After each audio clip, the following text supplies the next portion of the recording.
Hi, நாளைக்கு விநாயகர் சதுர்த்தினால இன்றைக்கி போய் கொஞ்சம் அருகம்புல், அதுக்கப்புறம் எருக்கம்பூ அதெல்லாம் பறிச்சுட்டு வரலாம் அப்படின்னு சொல்லிட்டு கீழே குவார்ட்டர்ஸ்குள்ளே தான் போனோம். ரொம்ப டேஞ்சரான பிளேஸ் தான், நிறைய பாம்புகள்லாம் வாழக்கூடிய இடம். அதனால் செக்யூரிட்டியே போகும்போது பார்த்து தான் போங்க அப்படின்னு சொல்லுவாங்க.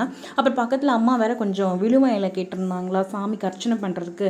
மெயின் அது பறிக்கிறதுக்காக தான் போனோம். அப்படியே போயிட்டு எருக்கம்பூவும் அதுக்கப்புறம் அருகம்புல்லும் பறிச்சுட்டு வரலாம். குவார்ட்டர்ஸில் இங்கே இந்த குவார்ட்டர்ஸ்லையுமே அருகம்புல் இருக்கும், ஆனால் அந்தளவுக்கு வளர்த்தியாக இருக்காது. அங்கேனா நிறைய இருக்குமா, தாராளமாக எவ்வளோ வேணுமோ அவ்வளோ பறிச்சுக்கலாம் அப்படின்னு சொல்லிட்டு அப்படியே பறிச்சுட்டே இவங்க விழுவையில் பறிச்சாங்க. நான் போய் எருக்கம்பூ இருக்கான்னு பார்த்துட்டு வரலாம் அப்படின்ட்டு போனேன். நான் அங்கே போனால் இந்த இடத்துல ஒரு பெரிய வெள்ளை இருக்கப்பூ இருக்கும். அந்த செடியவே ஃபுல்லாக வெட்டிட்டாங்க போல இருக்குது. இப்போ தான் குட்டியாக தான் இருக்குது. அதுவும் இந்த ஒரு லேடி போகிறாங்க இல்லையா, அவங்க பக்கத்தில் ஒரு செடி வச்சுருந்துருப்பாங்க போல இருக்குது. அதாவது தானாக முளைஞ்ச செடி தான்.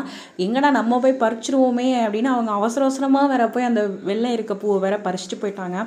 மெயின் அந்த வயலட் கலர் இருக்கப்பூவை விட வெள்ளை இருக்கப்பூ வந்து ரொம்பவே பவர்ஃபுல்லானது, சாமிக்கு வைக்கிறதுக்கு ரொம்பவே நல்லது அப்படின்ற மாதிரி சொல்லுவாங்களா. நானும் முடிஞ்ச அளவுக்கு அந்த வெள்ளை இருக்கப்பூ தான் வைப்பேன்.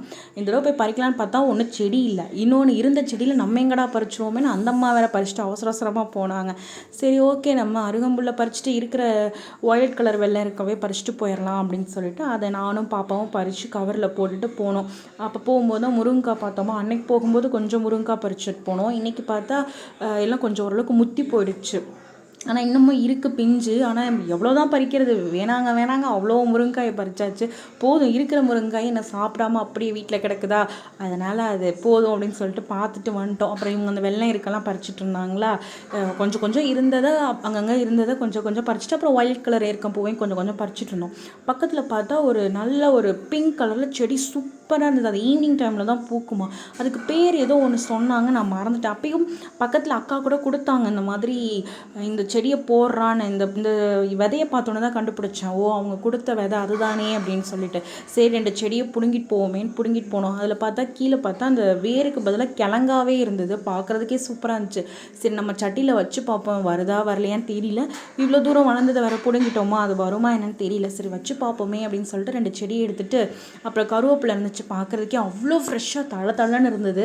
ஆனால் வீட்லேயும் கருவேப்பிலை இருக்கா, அதையும் எதுக்கு பறிச்சுட்டு அது அங்கேயே இருக்கட்டும் அப்படின்னு சொல்லிட்டு அப்படியே கிளம்பி வந்துட்டோம். இந்த சைடில் இந்த ஒரே ஒரு வீடு தான் இருக்குது. இப்படி தான் தைரியமாக இருக்காங்கன்னு தெரியல. ஆனால் இவங்க கொஞ்சம் அரிசி கொட்டி வைக்கிறாங்க. அந்த அரிசியை சாப்பிட்றதுக்கு நிறைய மயிலெலாம் வந்தது.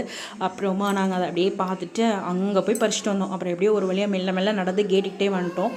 அப்புறம் வண்டியிலேயே ஏறி அப்புறம் அந்த அம்மா வீட்டுக்கு கொண்டு போய் அந்த விழுவேலையை கொடுத்துட்டு கொஞ்ச நேரம் உட்காந்து பேசிட்டு அதுக்கப்புறம் வீட்டுக்கு வந்துட்டோம். இனிமேல் நாளைக்கு விநாயகர் சதுர்த்திக்கு என்னெல்லாம் பண்ணுறோம், என்னெல்லாம் நடக்குதுன்னு சொல்லி நாளைக்கு வீடியோவில் பார்க்கலாம். அது வரைக்கும் பாய்.